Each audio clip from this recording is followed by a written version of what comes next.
ಓಂ ಶಾಂತಿ. ಇವತ್ತಿನ ವಿಷಯ ವಾನಪ್ರಸ್ಥ ಸ್ಥಿತಿ ಅಂತ.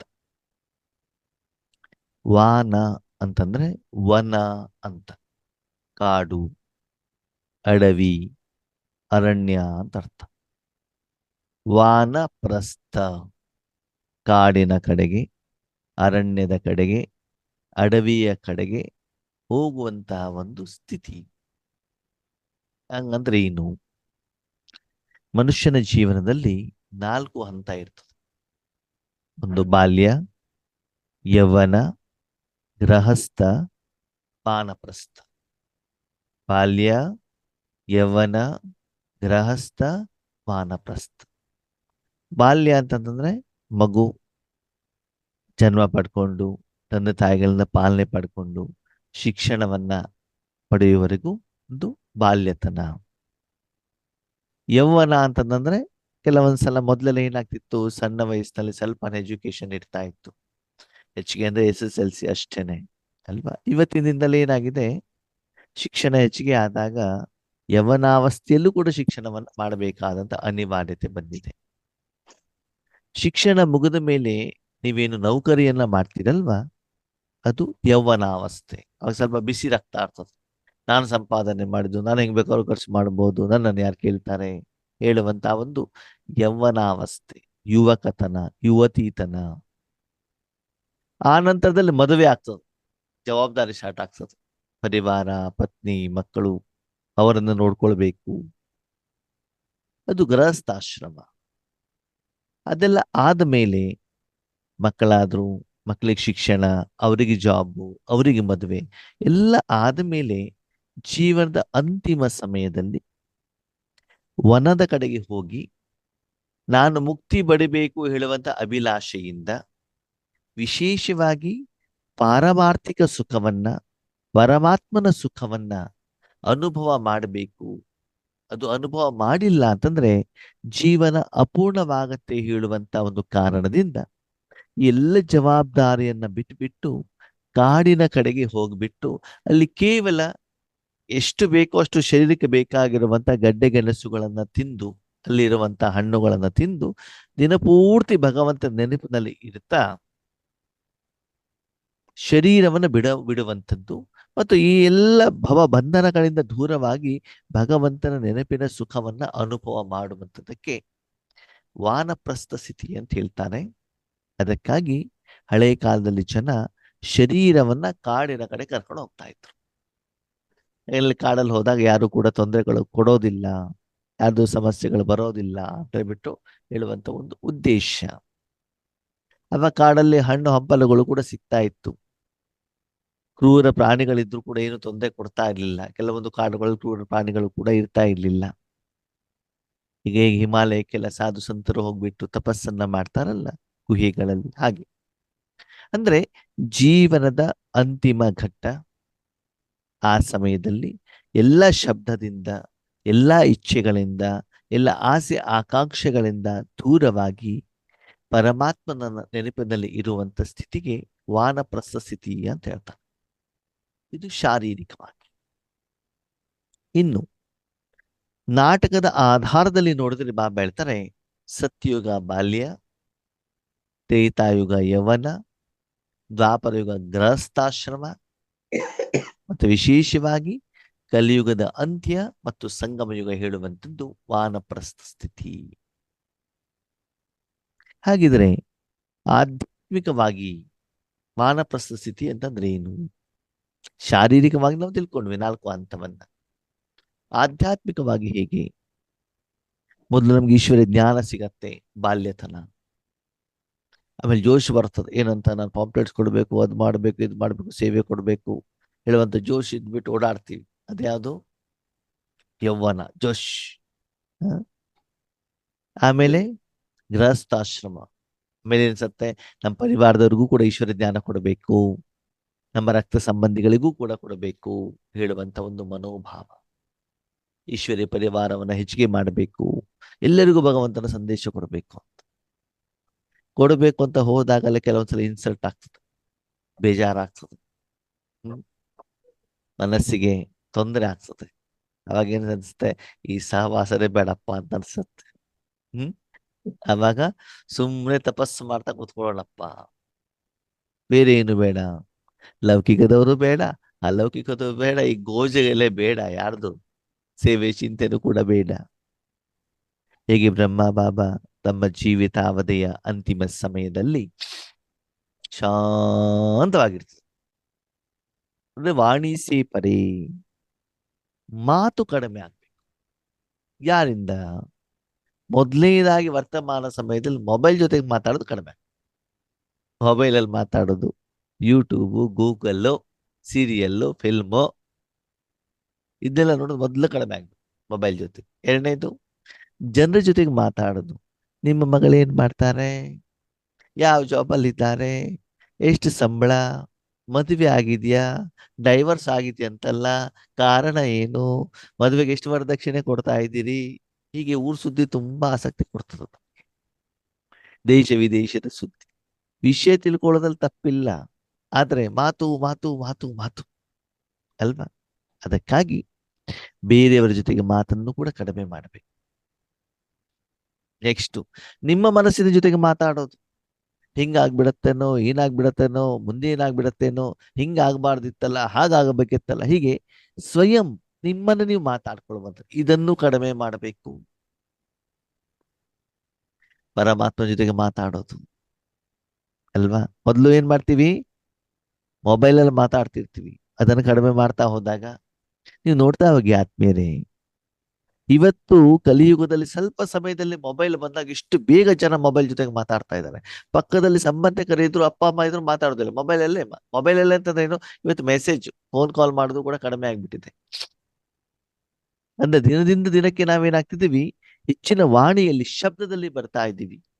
ಬೆಳಿಗಿಂದ ಸಾಯಂಕಾಲದವರೆಗೂ ಮುಖದಲ್ಲಿ ಮಾತಾಡ್ತಾ ಇದ್ರೆ ಮಾತಾಡಿ ಮಾತಾಡಿ ಮಾತಾಡಿ ಮಾತಾಡಿ ಏನಾಗ್ತದೆ, ಮುಖ ಸುಸ್ತಾಗೋದಿಲ್ವಾ? ಯಾರು ಚಿತ್ರ ಪ್ರದರ್ಶನಗಳನ್ನ ಮಾಡಿದಲ್ಲ ಅವರಿಗೆ ಗೊತ್ತು. ಈ ಜಾತ್ರೆಗಳಲ್ಲಿ ಚಿತ್ರ ಪ್ರದರ್ಶನ ಮಾಡ್ಲಿಕ್ಕೆ ಹೋಗ್ತಾರೆ, ಎಕ್ಸ್ಪ್ಲನೇಷನ್ ಮಾಡ್ಲಿಕ್ಕೆ ಹೋಗ್ತಾರೆ, ಅಲ್ಲಿ ಮೈಕ್ಗಳನ್ನ ಹಾಕಿದ್ದಿರ್ತದೆ, ಸರಿನಾ, ಇವ್ರು ಜೋರಾಗಿ ಕೂಗ್ಬೇಕಾಗ್ತದೆ. ಅವಾಗ ಏನಾಗ್ತದೆ, ಕೂಗಿ ಕೂಗಿ ಕೂಗಿ ಗಂಟೆಲ್ಲ ಹಿಡಿದೋಗ್ಬಿಡ್ತದೆ, ಸೌಂಡೇ ಹೊರಗಡೆ ಬರೋದಿಲ್ಲ, ಊದ್ಕೊಂಡ್ಬಿಡ್ತದೆ ಇಲ್ಲಿ. ಯಾಕಂದ್ರೆ ಮಾತಾಡಿ ಮಾತಾಡಿ ಪ್ರಾಕ್ಟೀಸ್ ಇರೋದಿಲ್ವಲ್ಲ. ನಾವು ಕೂಡ ಕೆಲವೊಂದ್ಸಲ ನೋಡ್ತೀವಿ, ಕೆಲವೊಂದು ಸೇವಾ ಕೇಂದ್ರಗಳಲ್ಲಿ ಹೋದಾಗ ಮೈಕ್ ಇರೋದಿಲ್ಲ. ಮೈಕ್ ಕ್ವಾಲಿಟಿ ಇದ್ದಷ್ಟು ನಮ್ಗೆ ಚೆನ್ನಾಗಿರ್ತದೆ, ಯಾಕಂದ್ರೆ ಸಣ್ಣ ವಯಸ್ಸಲ್ಲಿ ಮಾತಾಡಿದ್ರೆ ಸಾಕಾಗತ್ತೆ. ಹೆಚ್ಚಿಗೆ ಸೌಂಡ್ ಕೊಟ್ಬಿಟ್ಟು, ಯಾಕಂದ್ರೆ ಎಲ್ಲರಿಗೂ ಕೇಳ್ಬೇಕಲ್ಲ, 50 ಜನ 100 ಜನ ಇರ್ತಾರೆ, ಹೆಚ್ಚಿಗೆ ಮಾತಾಡ್ಲಿಕ್ಕೆ ಹೋದಾಗ ಗಂಟಲು ನೋವು ಸ್ಟಾರ್ಟ್ ಆಗ್ಬಿಡ್ತದೆ. ಆವಾಗ ಬಾಬಾ ನೆನಪು ಮಾಡ್ಬಿಟ್ಟು ಜ್ಞಾನವನ್ನು ಹೇಳುದು ಏನಾಗತ್ತೆ, ಕಷ್ಟವಾಗ್ತದೆ ಅಲ್ವಾ. ಹಾಗೆ ಇಲ್ಲಿ ನಾವು ನಮ್ಮ ಜೀವನದಲ್ಲಿ ತುಂಬಾ ಮಾತಾಡ್ತೀವಿ ಆದ್ಮೇಲೆ, ನಿದ್ರೆ ಮಾಡಿದಾಗ್ಲೂ ಮಾತಾಡುವಂಥದ್ದು ಮನಸ್ಸಿನ ಜೊತೆಗೆ. ಅದಕ್ಕೆ ಬಾಬಾ ಹೇಳಿದ್ರೆ ವಾಣಿ ಸೇ ಪರೇ. ಯಾಕೆ ತುಂಬಾ ಮಾತಾಡ್ಬೇಕಾಗ್ತದೆ? ನಮ್ಮ ಪರಿವಾರ, ನಮ್ಮ ಕುಟುಂಬ, ನಮ್ಮ ದೇಶ, ನಮ್ಮ ಈಶ್ವರೀಯ ಪರಿವಾರ, ಇಚ್ಛೆಗಳು, ಅದು ಬೇಕು, ಇದು ಬೇಕು, ಕಾರ್ ಬೇಕು, ಬಂಗ್ಲೆ ಬೇಕು, ಬಂಗಾರ ಬೇಕು, ಹೆಸರು ಬೇಕು, ಕೀರ್ತಿ ಬೇಕು, ಗಾಯನ ಬೇಕು, ಹೊಗಳಿಕೆ ಬೇಕು, ಸನ್ಮಾನ ಬೇಕು. ಈ ಇಚ್ಛೆಗಳು ಏನ್ ಮಾಡ್ತವೆ ಅಂದ್ರೆ ತುಂಬಾ ಮಾತಾಡ್ಬೇಕಾಗ್ತದೆ. ಹೇಗೆ ಒಂದು ಪ್ರಾಡಕ್ಟ್ ಅನ್ನು ಸೇಲ್ ಮಾಡ್ಬೇಕಾದ್ರೆ ಎಷ್ಟು ಮಾತಾಡ್ಬೇಕಾಗ್ತದಲ್ಲ, ಹಾಗೆ ಹೆಚ್ಚಿಗೆ ಮಾತು, ಯೋಚನೆ, ಚಿಂತನೆ, ಸಂಕಲ್ಪನು ಕೂಡ ಒಂದು ಮಾತೆ. ಈ ಎಲ್ಲದರಿಂದ ಭಿನ್ನವಾಗಬೇಕು. ನನಗೇನು ಇಚ್ಛೆ ಇಲ್ಲ, ಭಗವಂತ ಎಲ್ಲಿ ಇಟ್ಟಿದಾರೋ ಅಲ್ಲಿ ನಾನು ಆರಾಮ ಕುತ್ಕೊಂಡಿದ್ದೇನೆ, ಏನು ಆಹಾರ ಕೊಡ್ತಾ ಇದ್ದಾರೆ ಅದನ್ನು ಸ್ವೀಕಾರ ಮಾಡ್ತಿದ್ದೇನೆ, ಪರಮಧಾಮದಲ್ಲಿ ಶಾಂತವಾಗಿ ಬಾಬನ ಹತ್ರನೂ ಮಾತಾಡುವಂಗಿಲ್ಲ, ಪರಮಾತ್ಮನ ಹತ್ರನೂ ಮಾತಾಡುವಂಗಿಲ್ಲ. ದಿನದಿಂದ ದಿನಕ್ಕೆ ಆ ಸ್ಥಿತಿನೇ ಇಷ್ಟವಾಗತ್ತೆ, ಮಾತಾಡೋದು ಇಷ್ಟ ಆಗೋದಿಲ್ಲ ಆದ್ಮೇಲೆ. ನಮ್ಮ ಲೆಕ್ಕದಲ್ಲಿ ಏನಾಗತ್ತೆ, ಮಾತಾಡದ ಖುಷಿ ಸಿಗತ್ತೆ ಅಂತ, ಹಾಗಲ್ಲ. ಯಾಕಂದ್ರೆ ವಯಸ್ಸಾಗ್ತಾ ಆಗ್ತಾ ಹೋದ್ಮೇಲೆ ನಿಮ್ಮ ಹತ್ರ ಮಾತಾಡೋರು ಯಾರು ಇರೋದಿಲ್ಲ ಆದ್ಮೇಲೆ. ಎಲ್ಲರೂ ಅವರವ್ರ ಕೆಲಸದಲ್ಲಿ ಬ್ಯುಸಿ ಇರ್ತಾರೆ, ಅವಾಗ ನಿಮಗೆ ಕಷ್ಟವಾಗ್ತದೆ. ಮುಂದೆ ಒಂದು ಇಂಥ ಹಂತ ಬರ್ತದೆ, ಭಗವಂತನು ಕೂಡ ಪರಂಧಾಮಕ್ಕೆ ಹೋಗ್ಬಿಡ್ತಾರೆ, ಅವಾಗ ನಿಮ್ಮ ಹತ್ರ ಮಾತಾಡೋರು ಯಾರು? ನಿಮ್ಗೆ ಮುರ್ಲಿನೂ ಕೂಡ ಸಿಗೋದಿಲ್ಲ, ಮೊಬೈಲು ಕೂಡ ಸಿಗೋದಿಲ್ಲ, ಅವಾಗ ಏನ್ ಮಾಡ್ತೀರಿ? ಅದಕ್ಕಾಗಿ ಯಾವುದೇ ವಯಸ್ಸಿನವರಿರ್ಬೋದು, ಜ್ಞಾನಕ್ಕೆ ಬಂದು ಎಷ್ಟೇ ವರ್ಷ ಆಗಿರ್ಬೋದು, ಪೂರ್ತಿ ಪ್ರಪಂಚ ವಾನಪ್ರಸ್ಥ ಸ್ಥಿತಿಯಲ್ಲಿದೆ. ಯಾವ ಸಮಯದಲ್ಲಿ ಆತ್ಮಗಳು ಯಾವುದನ್ನ ಮಾಡಬೇಕೋ ಅದನ್ನೇ ಮಾಡಿದ್ರೆ ಅದು ಶ್ರೇಯಸ್ಕರ ಮತ್ತು ಆಕಾರವಾದ ಫಲ ಚೆನ್ನಾಗಿ ಸಿಗ್ತದೆ. ಬಾಲ್ಯತನದಲ್ಲಿ ಹುಡುಗಾಟಿಕೆ ಮಾಡೋದೇ ಅವ್ರ ಕೆಲಸ. ಅಲ್ವಾ? ಅವ್ರನ್ನ ಜನ ಕ್ಷಮಿಸ್ತಾರೆ. ಓದುವಂತ ಸಮಯದಲ್ಲಿ ಓದೋದೇ ಕೆಲಸ ಮಾಡಬೇಕು. ಸಂಪಾದನೆ ಮಾಡ್ಬೇಕಾದ್ರೆ ಸಂಪಾದನೆ ಮಾಡಬೇಕು. ಭಗವಂತ ನೆನಪು ಮಾಡ್ಬೇಕಂದ್ರೆ ಭಗವಂತ ನೆನಪೇ ಮಾಡಬೇಕು. ಹಾಗೆ ವರ್ತಮಾನ ಸಮಯದಲ್ಲಿ ನಾಟಕದ ಅನುಸಾರದಲ್ಲಿ ಇವತ್ತು ಪ್ರಪಂಚದಲ್ಲಿ ಎಲ್ಲ ಕಡೆಗೂ ಕೂಡ ವಾನಪ್ರಸ್ಥ ಸ್ಥಿತಿ ಇದೆ. ಅಂದ್ರೆ ವಾನಕ್ಕೆ ಕಾಡಿಗೆ ಹೋದಾಗ ಇಂಥ ಮ್ಯಾಚಿಂಗ್ ಬಟ್ಟೆ ಬೇಕು, ನಾನು ಹೇರ್ಡ ಹಚ್ಕೊಳ್ಬೇಕು, ನನಗೆ ಬಿಲ್ಡಿಂಗ್ ಬೇಕು ಹೇಳುವಂಥದ್ದಲ್ಲಿ ಇರೋದಿಲ್ಲ. ಯಾಕಂದ್ರೆ ನೋಡೋರು ಯಾರು ಇರೋದಿಲ್ಲ ಅಲ್ಲಿ. ಅಲ್ಲಿ ಹೋಲಿಕೆ ಇರೋದಿಲ್ಲ. ಅಲ್ಲಿ ಕೇವಲ ಭಗವಂತ ನೆನಪು ಅಷ್ಟು ಬಿಟ್ಟರೆ ಬೇರೆ ಏನು ಇರೋದಿಲ್ಲ ಆತ್ಮೀಯರೇ. ಕಾಡಿನ ಕಡೆ ಹೋಗುವಂತ ಉದ್ದೇಶ ಅದೇ. ಎಲ್ಲಾ ಇಚ್ಛೆಗಳನ್ನು ತ್ಯಾಗ ಮಾಡಿ ಶರೀರಕ್ಕೆ ಎಷ್ಟು ಬೇಕು ಅಷ್ಟು ಮಾತ್ರ ಗಮನವನ್ನ ಕೊಟ್ಬಿಟ್ಟು ಉಳಿದಿರುವಂತ ಸಮಯವನ್ನ ಭಗವಂತನ ನೆನಪಿನಲ್ಲಿ ಈಶ್ವರಿ ಸುಖದಲ್ಲಿ ಅನುಭವ ಮಾಡಿ ತನ್ನ ಜೀವನವನ್ನ ಸಾರ್ಥಕ ಅರ್ಥವನ್ನ ಕಂಡುಕೊಳ್ಳುವಂತ ಒಂದು ಸಮಯ. ಜೀವಿತಾವಧಿಯಲ್ಲಿ ನೀವು ಎಷ್ಟೇ ಸಾಧನೆಯನ್ನ ಮಾಡಿ ಎಷ್ಟೇ ಸಂಪಾದನೆ ಹೆಸರು ಕೀರ್ತಿಯನ್ನು ಪಡೆದುಕೊಂಡ್ರೂ ಕೂಡ ಭಗವಂತನನ್ನು ನೀವು ಅರ್ಥ ಮಾಡ್ಕೊಂಡಿಲ್ಲ, ಭಗವಂತನ ಸುಖವನ್ನು ಅರ್ಥ ಮಾಡ್ಕೊಂಡಿಲ್ಲ ಅಂದ್ರೆ ನಮ್ಮ ಜೀವನ ಆತ್ಮೀಯರೇ ನಿರರ್ಥಕ. ಅದಕ್ಕೇನು ಬೆಲೆ ಇಲ್ಲ. ನಮಗೆ ಜೀವನದಲ್ಲಿ ಅನುಭವ ಇದೆ. ಇಷ್ಟು ವರ್ಷ ಜೀವನವನ್ನ ಮಾಡಿದ್ರೂ ಕೂಡ ಭಗವಂತನ ಜೊತೆಯ ಜೀವನ, ಭಗವಂತ ನೆನಪು ಕೊಡುವಂತ ಖುಷಿ ಬೇರೆ ಯಾವುದಲ್ಲೂ ಕೊಡಲಿಕ್ಕೆ ಸಾಧ್ಯವಿಲ್ಲ. ಯಾಕಂದ್ರೆ ಅದು ಆತ್ಮನಿಗೆ ಸಿಗುವಂಥದ್ದು, ಮುಖ್ಯವಾದ ಮಾಲೀಕನಿಗೆ ಸಿಗುವಂಥದ್ದು. ಅದಕ್ಕಾಗಿ ಮಕ್ಕಳೇ ಕೇಳಿಕೊಳ್ಳಿ, ನಿಮ್ಮನ್ನ ನೀವು ದಿನದಲ್ಲಿ ಎಷ್ಟು ಆದಷ್ಟು ವಾನಪ್ರಸ್ಥ ವಾಣಿಯಿಂದ ದೂರವಾಗಿರ್ತೀರಿ.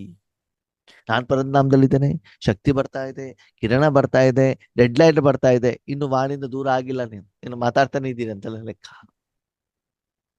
ಮನಸ್ಸು ಸಂಪೂರ್ಣವಾಗಿ ಭಗವಂತನ ಕೈಲಿ ಕೊಟ್ಟು ಭಗವಂತ ಅದರ ಮೂಲಕ ಈಶ್ವರಿ ಸೇವೆಯನ್ನ ಮಾಡಿ ಆ ಸುಖದ ಅನುಭೂತಿ ಅಷ್ಟೇ ಅನುಭವ. ಅದಕ್ಕೆ ಬಾಬಾ ಹೇಳ್ತಾರೆ ವಾನಪ್ರಸ್ಥ ಸ್ಥಿತಿ.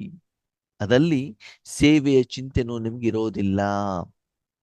ಪುರುಷಾರ್ಥ, ಧಾರಣೆ ಇದ್ಯಾವುದರ ಯೋಚನೆಯೂ ಕೂಡ ಇರೋದಿಲ್ಲ. ಒಂದು ಮಗು ಮಡಿಲಲ್ಲಿ ಕೂತ್ಕೊಂಡಾಗ ಅಮ್ಮ ಕೊಟ್ಟಿರುವಂತ ಊಟವನ್ನ ತಿಂತಾ ಇರೋದು, ರುಚಿ ನೋಡೋದು ಅಷ್ಟೇ ಕೆಲಸ, ಬೇರೆ ಏನು ಕೆಲಸ ಆ ಮಗುಗೆ ಇರೋದಿಲ್ಲ. ಹಾಗೆ ಚೆಕ್ ಮಾಡ್ಕೊಳ್ಳಿ, ದಿನದಲ್ಲಿ ಎಷ್ಟು ಸಮಯ ನೀವು ಆ ವಾನಪ್ರಸ್ಥ ಸ್ಥಿತಿಯಲ್ಲಿ ಇರ್ತೀರಾ. ಯಾವುದೇ ಇಚ್ಛೆಗಳಿಲ್ಲ, ಪರಮಧಾಮದಲ್ಲಿ ಶಾಂತ, ಯಾವುದೇ ಶಬ್ದಗಳಿಲ್ಲ, ಮನಸ್ಸಿನಲ್ಲೂ ಇಲ್ಲ. ಆತ್ಮೀಯರೇ, ರಾಜಯೋಗದಲ್ಲಿ ಕೂತ್ಕೊಂಡಾಗ ನಾವು ಮೊಬೈಲಿಂದ ದೂರ ಇರ್ಬೋದು, ವ್ಯಕ್ತಿಗಳಿಂದ ಮಾತಾಡೋದ್ರಿಂದ ದೂರ ಇರ್ಬೋದು, ಆದ್ರೆ ಮನಸ್ಸಿನ ಶಬ್ದದಿಂದ ದೂರ ಇರೋದು ತುಂಬಾ ಕಷ್ಟ. ಮಾತಾಡ್ತಾನೆ ಇರ್ತೀವಿ, ಇಲ್ಲ ಅಂದ್ರೆ ನಿದ್ರೆ ಬರ್ತಾ ಇರ್ತದೆ. ಅದು ಬರಬಾರ್ದು ಅಂತಂದ್ರೆ ನಮ್ಗೆ ಯೋಗ ಅನುಭೂತಿ ಆಗ್ತಾ ಇರಬೇಕು, ಪರಮಾತ್ಮನ ಸುಖದ ಅನುಭೂತಿ ಆಗ್ತಾ ಇರಬೇಕು. ಅವಾಗ ಮಾತನಾಡುವಂತ ಅನಿವಾರ್ಯತೆ ಇರೋದಿಲ್ಲ. ಮಾತು ಯಾಕೆ ಆಡ್ಬೇಕು? ಕರ್ಮ ಮಾಡ್ಬೇಕು ಅಂದ್ರೆ ಮಾತಾಡ್ಬೇಕಲ್ವಾ? ಕರ್ಮದ ಫಲ ಬಂದಾಗ ಅದನ್ನು ಅನುಭವಿಸಿದ್ರಾಯ್ತು, ಅವಾಗ ಮಾತನಾಡುವಂತ ಅವಶ್ಯಕತೆ ಇಲ್ಲ. ಇಡ್ಲಿ ವಡ ತಿನ್ಬೇಕಾದ್ರೆ ಇಡ್ಲಿ ವಡ ತಿಂತಾ ಇದ್ದೇನೆ, ತೆದ್ದೆ ಇದ್ದೇನೆ, ತಟ್ಟೆಯಲ್ಲಿ ಇಟ್ಕೊಂಡಿದ್ದೇನೆ, ಸ್ಪೂನಲ್ಲಿ ಇಟ್ಕೊಂಡಿದ್ದೇನೆ, ಕೊಟ್ಟೋಡೋದನ್ನ ತಿಂತಾ ಇದ್ದೇನೆ, ಸಂಕಲ್ಪ ಮಾಡ್ತೀರಾ? ಮಾತಾಡ್ತೀರಾ? ಇಲ್ಲವಲ್ಲ. ಅವಾಗ ಏನೂ ಮಾತಾಡ್ತೇನೆ, ಏನು ಕರ್ಮ ಮಾಡ್ತಿದ್ರು ಕರ್ಮದ ಫಲದ ಕಡೆ ಗಮನ ಕೊಡಬೇಕು. ಯಾಕಂದ್ರೆ ಇಡ್ಲಿ ಬಡ ಮಾಡ್ಕೊಂಡಿದ್ದೆ ರುಚಿ ನೋಡ್ಲಿಕ್ಕೆ, ಅವಾಗ ರುಚಿ ಕಡೆ ಗಮನ ಕೊಡಿಯಲ್ಲ. ಹಾಗೆ ಸೂಕ್ಷ್ಮ ಕರ್ಮೇಂದ್ರಿಯವನ್ನ ಏನು ಮಾಡುವಂಥದ್ದು ವನದ ಕಡೆಗೆ. ಭಗವಂತ ಹೇಳ್ತಾರೆ, ಶರೀರವನ್ನು ನೀನು ಕಾಡಿಗೆ ಕಳಿಸಿಕೊಟ್ಟ ಮಾತ್ರಕ್ಕೆ ನಿಮಗೆ ಭಗವಂತ ಸಿಗ್ತಾರೆ ಅಂತ ಏನು ಗ್ಯಾರಂಟಿ ಇಲ್ಲ. ಯಾಕಂದ್ರೆ ಕಾಡಿನಲ್ಲಿ ಇವತ್ತು ನೀವು ನಿರೀಕ್ಷೆ ಮಾಡಿದಷ್ಟು ಹಣ್ಣು ಹಂಪಲುಗಳು ಗೆಡ್ಡೆ ಗೆಣಸುಗಳು ಸಿಗ್ತಾ ಇಲ್ಲ. ಅದನ್ನು ತಿನ್ನುವಂತ ಪ್ರಯತ್ನ ನೀವು ಮಾಡ್ಲಿಕ್ಕೆ ಆಗೋದಿಲ್ಲ. ಯಾಕಂದ್ರೆ ನೀವೆಲ್ಲ ಗೋಬಿ ಮಂಚೂರಿ, ಮಸಾಲೆ ಪುರಿ, ಮಸಾಲೆ ದೋಸೆ ತಿನ್ಕೊಂಡು ಇರುವಂತವ್ರು ತಕ್ಷಣ ಅಲ್ಲಿ ಹಣ್ಣು ಕೊಟ್ಟ ತಕ್ಷಣದಲ್ಲಿ ಶರೀರ ಅಕ್ಸೆಪ್ಟ್ ಮಾಡೋದಿಲ್ಲ ಅಲ್ಲಿ. ಓಕೆ, ನಾಲ್ಗೇನು ಕೂಡ ಸ್ವೀಕಾರ ಮಾಡಿದಾಗ ಭಗವಂತ ನೆನಪೆಲ್ಲಿ ಬರ್ತದೆ. ಮನೆಯಿಂದ ಒಂದು 2 ದಿನ ಮೌಂಟ್ ಅಬು ಹೋಗ್ಬಿಟ್ಟು ಬಂದು ನೀರು ಹಣ್ಣೋರು ನೀರು ಚೇಂಜ್ ಆಗ್ಬಿಡ್ತು, ಅಕ್ಷಿ ನೆಗಡಿ ಜ್ವರ ಟೈಫಾಯ್ಡ್ ಎಲ್ಲ ಬಂದ್ಬಿಡ್ತದೆ. ಇನ್ನು ಕಾಡಿಗೆ ಹೋದ್ರೆ ಆ ಚಳಿಯಲ್ಲಿ ಆ ಬಿಸಿಲಲ್ಲಿ ಹೆಂಗೆ ನಿಮ್ಮ ಶರೀರ ಸಪೋರ್ಟ್ ಕೊಡ್ತದೆ ಹೇಳಿ ನೋಡೋಣ? ಕೊಡ್ಲಿಕ್ಕೆ ಸಾಧ್ಯ ಇಲ್ಲ. ಅದಕ್ಕೆ ಪ್ರಪಂಚದಲ್ಲಿದ್ದು ಕೂಡ ದಿನದಲ್ಲಿ ಸ್ವಲ್ಪ ಸಮಯ ಮನಸ್ಸನ್ನು ಎಲ್ಲದಿಂದ ತೆಗೆದು ಭಗವಂತನ ಜೊತೆಯ ಸುಖವನ್ನ ಅನುಭವ ಮಾಡುವಂಥದ್ದು, ಮನಸ್ಸನ್ನ ಕಳಿಸುವಂಥದ್ದು, ಶರೀರವನ್ನಲ್ಲ. ಅದಕ್ಕೆ ಭಗವಂತ ಹೇಳ್ತಾರೆ ವಾನಪ್ರಸ್ಥ ಅನ್ನಂದ್ರೆ ವನದ ಕಡೆಗೆ. ವಾನಪ್ರಸ್ಥ ಅದರ ಕಡೆಗೆ. ಎಲ್ಲೊಟ್ಟಿದ್ದೀರಿ? ಮೌಂಟ್ ಅಬ್ಗೆ ಹೋಗ್ತಾ ಇದ್ದೀವಿ ಅಣ್ಣವ್ರೆ, ಇನ್ನೊಂದು ವಾರ ಆದ್ಮೇಲೆ ಹೋಗ್ತೀವಿ, 15 ದಿನ ಆಯ್ತು, ಅದಕ್ಕೆ ಎಲ್ಲ ತಯಾರಿ ನಡೀತಾ ಇದೆ. ಹಾಗೆ ಆದ್ಮೇಲೆ ನಿಮ್ ತಯಾರಿ ಏನ್ ನಡಿಬೇಕು? ಇಲ್ಲ ಅಣ್ಣವ್ರೆ, ಇನ್ನು ಮೊಮ್ಮಕ್ಕಳ ಮದ್ವೆ ನೋಡೋದಿದೆ, ಮೂಲ್ ಫ್ಲೋರ್ ಬಿಲ್ಡಿಂಗ್ ಕಟ್ಟೋದಿದೆ, ಒಂದ್ ಅರ್ಧ ಕೆಜಿ ನೆಕ್ಲೆಸ್ ತಗೊಳ್ಳೋದಿದೆ. ಹ್ಮ್ ಮೊಮ್ಮಕ್ಕಳ ಬರ್ತಡೆಗೆ ಏನೋ ಒಂದು ಕೈಗೆ ಬ್ರಾಸ್ಲೆಟ್ ಕೊಡೋದಿದೆ. ಇದ್ರ ಕಡೆಗಲ್ಲ. ಆಧ್ಯಾತ್ಮಿಕ ಸಾಧನೆ ಎಷ್ಟು ಮಾಡ್ಬೇಕು, ಎಷ್ಟು ಜನರಿಗೆ ಈಶ್ವರಿ ಸೇವೆಯನ್ನ ಮಾಡ್ಲಿಕ್ಕೆ ನಾವು ನಿಮಿತ್ತರಾಗ್ಬೇಕು, ಇಷ್ಟು ಭಗವಂತನ ಶಕ್ತಿಯನ್ನ ಕೊಡಬೇಕು, ಅದರ ಬಗ್ಗೆ ಯೋಚನೆಯನ್ನ ಮಾಡಿ ಮನಸ್ಸನ್ನ ಆ ಕಡೆ ಕಳಿಸ್ಕೊಡಿ, ವನದ ಕಡೆಗೆ, ವಿಶ್ವ ಪರಿವರ್ತನೆಗೆ. ಅದಕ್ಕಾಗಿ ಆ ಸ್ಥಿತಿ, ವಾನಪ್ರಸ್ಥ ಸ್ಥಿತಿ, ನಿರಂತರವಾಗಿ ನಿಧಾನವಾಗಿ ನಿಮ್ಮ ಮನಸ್ಸು ಕಾಡಿನ ಕಡೆಗೆ ಹೋಗ್ತಾ ಇದೆಯೋ, ಊರಿನ ಕಡೆಗೆ ಹೋಗ್ತಾ ಇದೆಯೋ? ಊರಿನ ಕಡೆಗೆ ಹೋಗೋದು ಅಂದ್ರೆ ಶರೀರದ ಕಡೆಗೆ ಹೋಗೋದು, ಕಾಡಿನ ಕಡೆಗೆ ಹೋಗೋದು ಅಂದ್ರೆ ಆತ್ಮ ಮತ್ತು ಪರಮಾತ್ಮನ ಕಡೆಗೆ ಹೋಗೋದು ಅಲ್ವಾ? ಎಷ್ಟು ಇಚ್ಛೆಗಳಿರ್ತಾವೋ ಅಷ್ಟು ಮಾತಾಡ್ಬೇಕಾಗ್ತದೆ. ಇಚ್ಛೆಗಳಿಲ್ದಿದ್ದಾಗ ಮಾತನಾಡುವಂತ ಅವಶ್ಯಕತೆನೇ ಇಲ್ಲ. ಏನಿದೆಯೋ ಅದನ್ನು ನೀವು ಸ್ವೀಕಾರ ಮಾಡ್ತೀರಲ್ವಾ? ಅದಕ್ಕಾಗಿ ಚೆಕ್ ಮಾಡ್ಕೊಳ್ಳಿ, ದಿನದಲ್ಲಿ ಎಷ್ಟು ಸಮಯ ನೀವು ಕಾಡಿನಲ್ಲಿ ಇರ್ತೀರಾ. ಕಾಡಿನಲ್ಲಿ ಇರ್ಬೇಕು ಅಂತ ಬಿಟ್ಟು ಹೋಗ್ಬಿಟ್ಟು ಮರದ ಕೆಳಗಡೆ ಹೋಗ್ಬಿಟ್ಟು ಕೂತ್ಕೊಂಡ್ಬಿಟ್ಟಿರಾ ಶಾರೀರಿಕವಾಗಿ, ಅಲ್ವಾ? ನಮ್ಮ ಪಾರ್ವತಕ್ಕವ್ರು ಹೇಳ್ತಾರೆ, ಹೌದಣ್ಣವ್ರೆ, ಅದಕ್ಕೆ ನಾವು ಇವಾಗ ಕಾಡಿಗೆ ಬಂದ್ಬಿಟ್ಟಿದೀವಿ, ಮನೆ ಚೇಂಜ್ ಮಾಡ್ಬಿಟ್ಟಿದೀವಿ ಅಂತ. ಹ್ಮ್ ಮನೆ ಚೇಂಜ್ ಮಾಡಿದ ಮಾತ್ರಕ್ಕೆ ಕಾಡಿಗೆ ಬಂದಿದೀವಿ ಅಂತಲ್ಲ, ಮನವನ್ನ ಚೇಂಜ್ ಮಾಡ್ಬೇಕು. ಮುಖ್ಯವಾಗಿ ಇರ್ಬೇಕಾಗಿರೋದು ಅದು. ನೀವು ಸಿಟಿಯಲ್ಲಿ ಇದ್ದೂ ಕೂಡ ಮನಸ್ಸನ್ನ ಪರಿವರ್ತನೆ ಮಾಡೋದರ ಮೂಲಕ ಏನ್ ಮಾಡ್ಬೋದು? ವಾನಪ್ರಸ್ಥ ಸ್ಥಿತಿಯನ್ನ ಸ್ಥಿತ ಮಾಡ್ಬೋದು. ಅದಕ್ಕಾಗಿ ದಿನದಲ್ಲಿ ಏನು ಶಬ್ದಗಳಿಲ್ಲದೆ, ಏನು ಸಂಭಾಷಣೆ ಇಲ್ಲದೆ, ಯಾವುದೇ ಮಾತುಕತೆಗಳಿಲ್ಲದೆ, ಯಾವುದೇ ಇಚ್ಛೆಗಳಿಲ್ಲದೆ, ಯಾವುದೇ ಸೇವೆ ಟೆನ್ಷನ್ ಇಲ್ದೇನೆ ಶಾಂತವಾಗಿ ನಿಶ್ಶಬ್ದ ನಿಸ್ಸಂಕಲ್ಪ ಸ್ಥಿತಿಯಲ್ಲಿ ಕೇವಲ ಪರಮಾತ್ಮನ ಸುಖದ ಅನುಭೂತಿ ಮಾತ್ರ ಎಷ್ಟು ಮಾಡ್ತಾ ಇದ್ದೀರಿ? ಆ ಸ್ಥಿತಿ ಸೆಟ್ ಆಗ್ಲಿಕ್ಕೆ ನಿಮ್ಗೆ ಎಷ್ಟು ಸಮಯ ಬೇಕಾಗ್ತದೆ? ಒಂದ್ಸಲ ಅದ್ರಲ್ಲಿ ಸ್ಥಿತರ ಆದ್ಮೇಲೆ ಎಷ್ಟು ಹೆಚ್ಚಿನ ಸಮಯದವರೆಗೂ ನೀವು ಇರ್ಲಿಕ್ಕೆ ಸಾಧ್ಯವಾಗ್ತದೆ? ಇದನ್ನೆಲ್ಲ ಚೆಕ್ ಮಾಡ್ಕೊಳ್ಳಿ. ಆರಂಭದಲ್ಲಿ ನಾವು ವೈಟ್ ಡ್ರೆಸ್ ಹಾಕೊಂಡಾಗ ಹೆಂಗ್ ಅನಿಸ್ತಿತ್ತು ಅಂತಂದ್ರೆ, ಮನೆಗೆ ಬಂದ ತಕ್ಷಣ ತೆಗೆದಿಟ್ಬಿಡೋಣಪ್ಪ. ಯಾಕೇಳಿ, ಅಯ್ಯೋ ಮಣತಾಗತ್ತೆ ಅನ್ನೋರೆ, ಧೂಳ್ತಾಗತ್ತೆ, ನೆಂದೋಗ್ಬಿಡ್ತದೆ, ಅದು ಯಾರು ಆಮೇಲೆ ಬ್ರಷ್ ಹಾಕ್ಬಿಟ್ಟು ಉಜ್ತಾ ಕುತ್ಕೊಳ್ಳೋದು ಅಲ್ವಾ? ಆಮೇಲೆ ಏನಾಗತ್ತೆ? ವೈಟ್ ಡ್ರೆಸ್ ಹಾಕೊಂಡ್ರೆ ಖುಷಿ ಆಗತ್ತೆ. ಓಕೆ, ಹಾಗೆ ಮನಸ್ಸನ್ನು ಕೂಡ ಶುದ್ಧ ಮಾಡಿಟ್ಕೊಳ್ಳಿ ಆತ್ಮೀಯರೇ. ಮಲಿನತೆ ಬೇಡ, ವಿಕಾರ ಬೇಡ, ಮಾಯಾ ರಾವಣ ಬೇಡ, ಇಂದ್ರಿಯ ಸುಖಗಳು ಬೇಡ, ರಕ್ತ ಸಂಬಂಧಿಗಳು ಬೇಡ. ಇಷ್ಟು ನೀವು ಈ ರೀತಿ ಆಧ್ಯಾತ್ಮಿಕತೆಯಲ್ಲಿ ಮನಸ್ಸನ್ನ ಕಾಡಿ ಕಳಿಸ್ತಾ ಹೋಗ್ತಿರೋ, ಇಚ್ಛೆಗಳನ್ನ ಕಡಿಮೆ ಮಾಡ್ತಾ ಹೋಗ್ತಿರೋ, ಅಷ್ಟು ಪರಮಾತ್ಮ ಅನುಭೂತಿ ನಿಮ್ಗೆ ಸಿಗ್ತಾ ಹೋಗ್ತದೆ. ಮತ್ತು ನಿಮ್ಮ ಕುಟುಂಬದವರಿಗೆ, ವಿಶ್ವದವರಿಗೆ, ಪರಿವಾರಕ್ಕೆ ಎಲ್ಲರಿಗೂ ಕೂಡ ಈಶ್ವರನ ಶಕ್ತಿ ಸಿಗತ್ತೆ. ನೀವು ಖುಷಿಯಾಗಿರ್ತೀರಾ, ವಿಶ್ವದವರು ಖುಷಿಯಾಗಿರ್ತಾರೆ. ಅದಕ್ಕಾಗಿ ಇವತ್ತು ಹಣ, ಅಂತಸ್ತು, ಅಧಿಕಾರವನ್ನ ಪ್ರಾಪ್ತಿ ಮಾಡುವಂತ ಸಮಯ ಅಲ್ಲ, ವಾನಪ್ರಸ್ಥದ ಕಡೆಗೆ ಹೋಗುವಂತಹ ಸಮಯ. ಅದಕ್ಕಾಗಿ ನಿಮ್ಮನ್ನು ನೀವು ಚೆಕ್ ಮಾಡ್ಕೊಳ್ಳಿ. ನಾನು ಕಾಡಿನ ಕಡೆ ಹೋಗ್ತಾ ಇದ್ದೇನೋ, ನಾಡಿನ ಕಡೆ ಹೋಗ್ತಾ ಇದ್ದೇನೆ?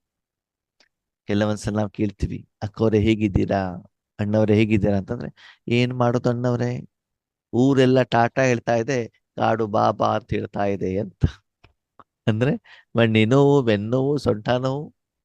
ಮನೇಲಿ ಯಾರು ಮಾತಾಡ್ಸಲ್ಲ, ಮಕ್ಕಳು ಮೊಮ್ಮಕ್ಕಳು ಯಾರು ಮಾತಾಡ್ಸಲ್ಲ. ಹ ಮನೇಲಿ ನಾಯಿನೂ ಕೂಡ ಬ್ಯೂಸಿ ಆಗಿರ್ತಾರೆ, ನಿಮ್ಮ ಹತ್ರ ಮಾತಾಡೋದಿಲ್ಲ ಅಲ್ವಾ?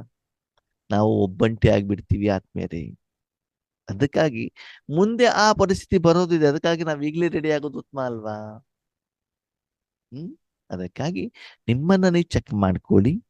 ಒಂದು ದಿನದಲ್ಲಿ ಎಷ್ಟು ಸಮಯ ನಾವು ವಾನಪ್ರಸ್ಥ ಅಂದ್ರೆ ನಿಧಾನಕ್ಕೆ ಜವಾಬ್ದಾರಿನ ಮುಗಿಸ್ತಾ ಮುಗಿಸ್ತಾ ಮುಗಿಸ್ತಾ ಮುಗಿಸ್ತಾ ಕಾಡಿನ ಕಡೆ ಹೋಗ್ತಾ ಇದೀವಿ. ಇನ್ನು ಬಿಲ್ಡಿಂಗ್ ಕಟ್ಬೇಕು, ಕಾರ್ ತಗೊಳ್ಬೇಕು, ಅದ್ ಮಾಡ್ಬೇಕು, ಇದು ಮಾಡ್ಬೇಕು.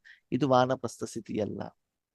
ಇನ್ನು ಇಂದ್ರಿಯ ಸುಖದಲ್ಲಿ ಇದ್ದೀರಾ. ಯಾಕೆ ಇಂದ್ರಿಯ ಸುಖದಲ್ಲಿ ಇದ್ದೀರಾ ಅಂತಂದ್ರೆ, ಇನ್ನು ಅತೀಂದ್ರಿಯ ಸುಖದ ಅನುಭವ ನಿಮಗೆ ಗೊತ್ತಾಗಿಲ್ಲ. ಎಲ್ಲರೂ ಜೀವನದ ಅಂತಿಮ ಸಮಯದಲ್ಲಿ ಯಾಕೆ ವಾನಪ್ರಸ್ಥ ಸ್ಥಿತಿಗೆ ಹೋಗ್ತಾರೆ ಅಂತಂದ್ರೆ, ಅದು ಜೀವನದ ಶ್ರೇಷ್ಠವಾದಂತ ಘಟ್ಟ. ಅಂದ್ರೆ ಪರಮಾತ್ಮನ ಅನುಭೂತಿ ಮಾಡೋದನ್ನು ಕೂಡ ಜೀವನದ ಒಂದು ಭಾಗ. ಆವಾಗ ನಿಮ್ಮ ಮನಸ್ಸಿನಲ್ಲಿ ಯಾವುದೇ ಜವಾಬ್ದಾರಿಗಳು, ಚಿಂತೆಗಳು ಇರಕೂಡದು. ಹಾಗೆ ಭಗವಂತ ನಮಗೆ ಜ್ಞಾನವನ್ನು ತಿಳಿಸಿದ್ದಾರೆ. ಗೃಹಸ್ಥ ಜೀವನದಲ್ಲಿ ಇರ್ತಾ, ಕಮಲದ ಹೂವಿನ ಸಮಾನ ಇರ್ತಾ, ವಾನಪ್ರಸ್ಥ ಸ್ಥಿತಿಯಲ್ಲಿರಿ. ಯಾಕೆ, ಏನು, ಹೇಗೆ, ಎಲ್ಲಿ, ಯಾವಾಗ ಅಂತ ಚಿಂತೆ ನಿಮಗೆ ಬೇಡ. ನಿಮ್ಮ ಜೊತೆಗೆ ನಾನು ಇದ್ದಾಗ ಸದಾ ನಿಮಗೆ ಕಲ್ಯಾಣ ಆಗೇ ಆಗತ್ತೆ. ನಿಮ್ಮ ಮೂಲಕ ಸರ್ವರಿಗೂ ಕಲ್ಯಾಣ ಆಗತ್ತೆ. ಆ ನಿಶ್ಚಯ, ನಂಬಿಕೆ, ವಿಶ್ವಾಸ ಸದಾ ನಿಮ್ಮ ಜೊತೆಗೆ ಇರ್ಲಿ. ಎಲ್ಲದಕ್ಕಿಂತ ಇಂಪಾರ್ಟೆಂಟ್ ಆಗಿ ಅನುಭವ ಇರ್ಲಿ. ನಿಮ್ಗೆ ಏನ್ ಅನ್ಸುತ್ತೆ ಗೊತ್ತಾ?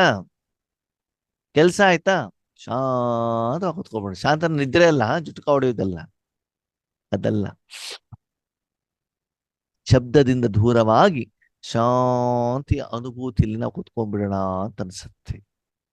ಅದಕ್ಕೆ ಎಷ್ಟು ಸಮಯ ನಿಮ್ಗೆ ಅನಿಸ್ತಾ ಇದೆ, ಅದನ್ನ ನಾವು ಅನುಭವ ಮಾಡ್ತಾ ಮಾಡ್ತಾ ಮಾಡ್ತಾ ಹೋದಾಗ ಮುಂದಿನ ದಿನಗಳಲ್ಲಿ ಯಾರಿಗೂ ಜ್ಞಾನ ಹೇಳೋದೇ ಬೇಡಪ್ಪ, ಯೋಗ ಮಾಡ್ತಾ ಕುತ್ಕೊಂಡ್ಬಿಡೋಣ, ಶಕ್ತಿಯನ್ನು ಕೊಡೋಣ.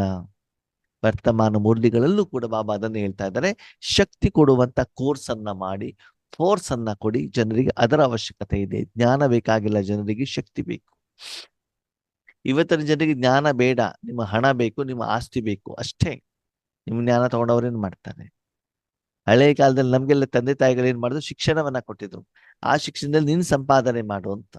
ಇವತ್ತಿನ ಜನ ಏನ್ ಹೇಳ್ತಾರೆ, ಶಿಕ್ಷಣ ನೀವ್ ಇಟ್ಕೊಳ್ಳಿ, ನಿಮ್ಮ ಆಸ್ತಿ ಪಾಸ್ತಿಯಲ್ಲಿ ನಮ್ಗೆ ಕೊಡಿ, ನೀವೇನಾದ್ರು ಮಾಡ್ಕೊಳ್ಳಿ ಆಮೇಲೆ, ಅಲ್ವಾ? ರೆಡಿಮೇಡ್ ಬೇಕು. ನಾವು ನೋಡ್ತೀವಿ ಆತ್ಮೀಯರೇ, ಹಳೆ ಕಾಲದಲ್ಲಿ ಬೆಂಗಳೂರಂತ ಊರುಗಳಲ್ಲಿ ಮನೆಯ ಮಾಲೀಕರು ಇರ್ತಿದ್ರು. 100, 10, 20 ಎಕರೆ ಜಮೀನ್ ಇರ್ತಾ ಇತ್ತು. ಇದ್ರೂ ಕೂಡ ಸಿಂಪಲ್ ಒಂದು ಅಂಗಿ, ಒಂದು ಟೊವೆಲ್ ಹಾಕೊಂಡು, ಪಂಜೆ ಹಾಕೊಂಡು ಇರೋರು ಬಡವರ ಹಾಕಿ.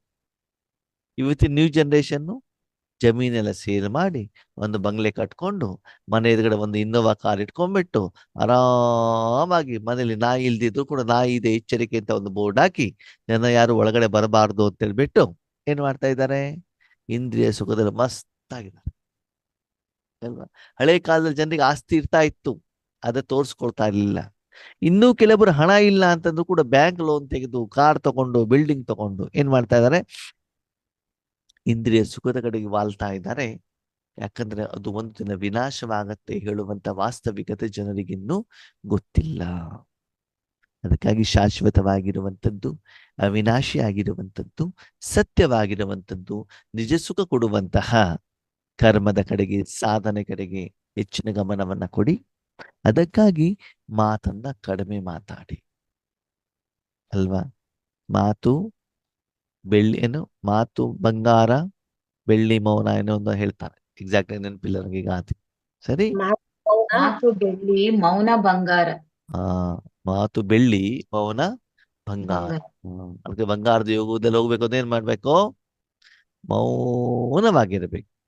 ಇಲ್ಲಿ ವಾನಪ್ರಸ್ಥ ಸ್ಥಿತಿ ಅಂತಂದ್ರೆ ಅಲ್ಲಿ ಜನ ಏನು ಶರೀರವನ್ನ ಕಾಡಿಗೆ ಕಳಿಸ್ತಾ ಇದ್ರು, ಇಲ್ಲಿ ನಮ್ಮ ಮನಸ್ಸನ್ನ ಪರಂಧಾಮಕ್ಕೆ ಕಳಿಸುವಂತ ಒಂದು ಸ್ಟೇಜ್.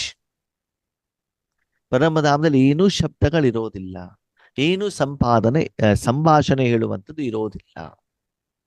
ಅದಕ್ಕಾಗಿ ದಿನದಿಂದ ದಿನಕ್ಕೆ ಹೆಚ್ಚಿನ ಸಮಯದಲ್ಲಿ ನಾನು ಮಾನಸಿಕವಾಗಿ ಮತ್ತು ಬೌದ್ಧಿಕವಾಗಿ ಎಲ್ಲಿರಬೇಕು, ಪರಮಧಾಮದಲ್ಲಿ ನಿವಾಸ ಮಾಡಬೇಕು, ಪರಮಾತ್ಮನ ಜೊತೆಯಲ್ಲಿ ನಿವಾಸ ಮಾಡಬೇಕು.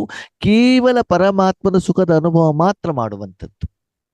ಸಂಗಮ ಯುಗದಲ್ಲಿ ಗೃಹಸ್ಥಾಶ್ರಮದಲ್ಲಿ ಇದ್ಬಿಟ್ಟು ನಾವೇನು ಸಾಧನೆಯನ್ನ ಮಾಡಿದೀವೋ ಅದನ್ನೇ ದ್ವಾಪರ ಯುಗದಲ್ಲಿ ಅವರು ಭಕ್ತರು ಏನು ಮಾಡ್ತಾ ಇದ್ರು, ರಾಜರಿರ್ಲಿ, ಸಾಧು ಸನ್ಯಾಸಿಗಳಿರ್ಲಿ, ಅವರೆಲ್ಲರೂ ಶರೀರವನ್ನು ತೆಗೆದುಕೊಂಡು ಹೋಗ್ತಾ ಇದ್ರು. ಯಾಕಂದ್ರೆ ಅವ್ರಿಗೆ ಗೊತ್ತಿರ್ಲಿಲ್ಲ, ಮನಬುದ್ಧಿಯನ್ನು ಕಳಿಸಬೇಕು ಹೇಳುವಂತ ಜ್ಞಾನ ಅವರಲ್ಲಿ ಇರ್ಲಿಲ್ಲ.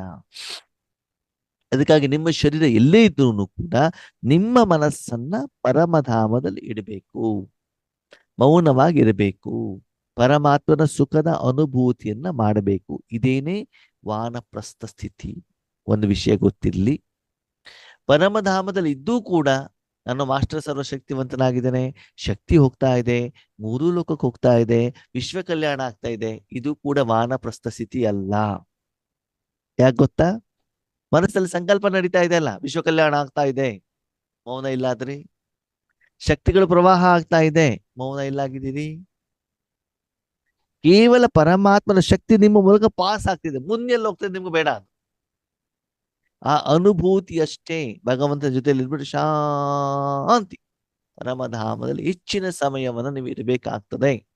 ವಿಶೇಷವಾಗಿ ಆತ್ಮೀಯರೇ, ರಾಜಯೋಗದಲ್ಲಿ ಯಾವಾಗ ಕುತ್ಕೊಳ್ತಿರಲ್ಲ, ಅಮೃತವೇಳೆ ಇರಬಹುದು, ನುಮಾಶಾಮ್ ಯೋಗದಲ್ಲಿ ಇರ್ಬೋದು, ಟ್ರಾಫಿಕ್ ಕಂಟ್ರೋಲ್ ಸಮಯದಲ್ಲಿ ಇರ್ಬೋದು, ಅಥವಾ ನಿಮಗೆ ಸಮಯ ಸಿಕ್ಕಿದಾಗ ಯಾವಾಗ ನೀವು ಶರೀರವನ್ನ ಆ ಸ್ಥಿತಿಯಲ್ಲಿ ಕುಳಿಸ್ತಿರೋ, ಬಸ್ಸಲ್ಲಿ ಕೂತ್ಕೊಂಡಾಗಿರ್ಬೋದು, ಮನೇಲಿ ಎಲ್ಲರೂ ಕೂಡ ಹೊರಗಡೆಗೆ ಹೋದ ಮೇಲೆ ಯೋಗದಲ್ಲಿ ಕುತ್ಕೊಂಡಾಗ ಎಷ್ಟು ಸಮಯ ನಿಮ್ಮ ಮನಸ್ಸು ಆ ಸ್ಥಿತಿಯಲ್ಲಿ ಪರಮಧಾಮದಲ್ಲಿ ಅನುಭವದಲ್ಲಿ ಇರ್ತದೆ.